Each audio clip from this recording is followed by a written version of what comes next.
The console wars. Probably the weirdest debate within the gaming industry that began way back before I was even born, with Sega and Nintendo actually starting the whole thing.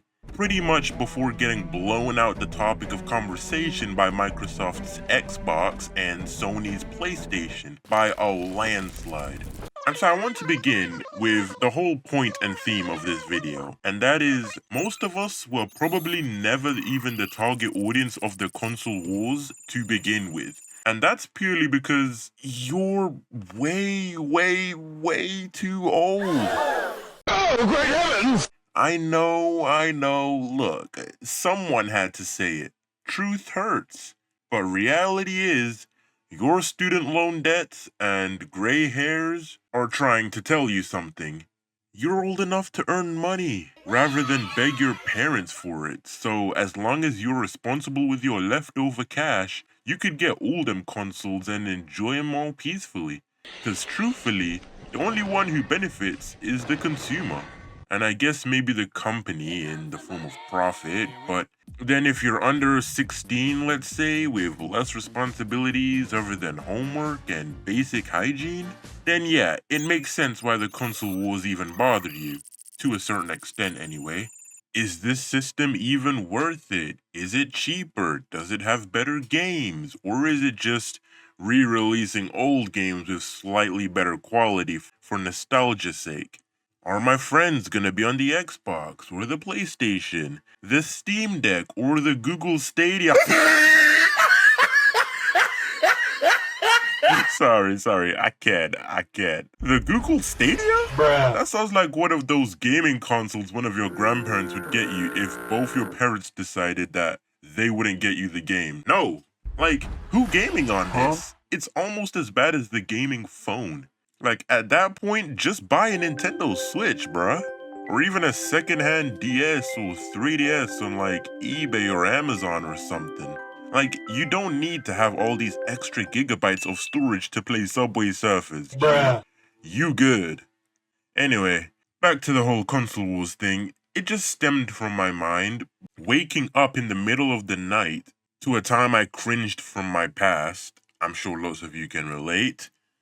Now, this in particular was about console wars, with my classmates in school like, yeah, I'm gonna get the Xbox One because I love the 360, and then they made the excuse it's gonna be expensive and blah blah blah. Long story short, it ended up cringe. Shocker, right? But nowadays it's like, nobody cares. And Nintendo only players who just play like, I don't know, Animal Crossing and Splatoon, they definitely never cared from the beginning. Heck, Game Freak knows this and literally exploits their loyal Pokemon fans by re-releasing old games they loved as a kid, or with terrible frame rates. Anyway, Microsoft doing their thing with Game Pass, aka Netflix for gaming. PlayStation keep rolling out more exclusives and profiting that way, and chances are it's gonna be this way for the rest of time, as mentioned by Phil Spencer. And it seems consumers got tired of mentioning it, to some extent anyway.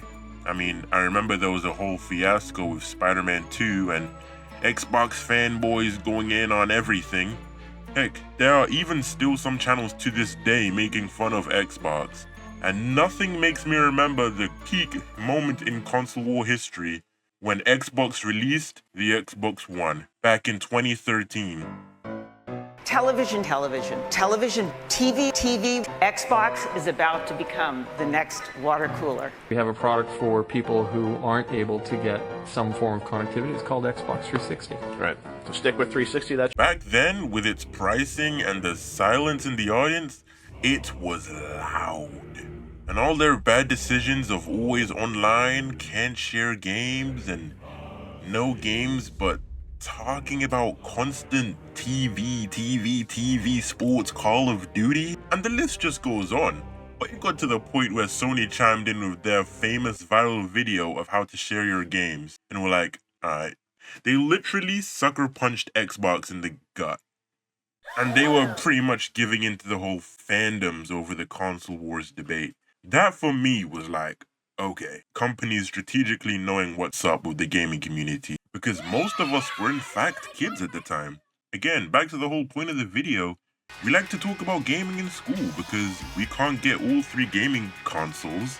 Chances are if you liked gaming, you also liked comic books, and you, just like me, you probably had to pick between the 2, you know? And now that I think about it, it was mostly kids who started it anyway.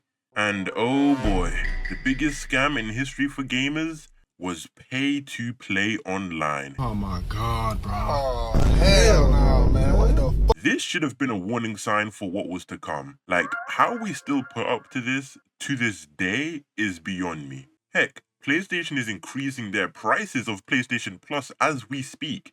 What were we thinking? I know the world is getting a little softer over time, but come on.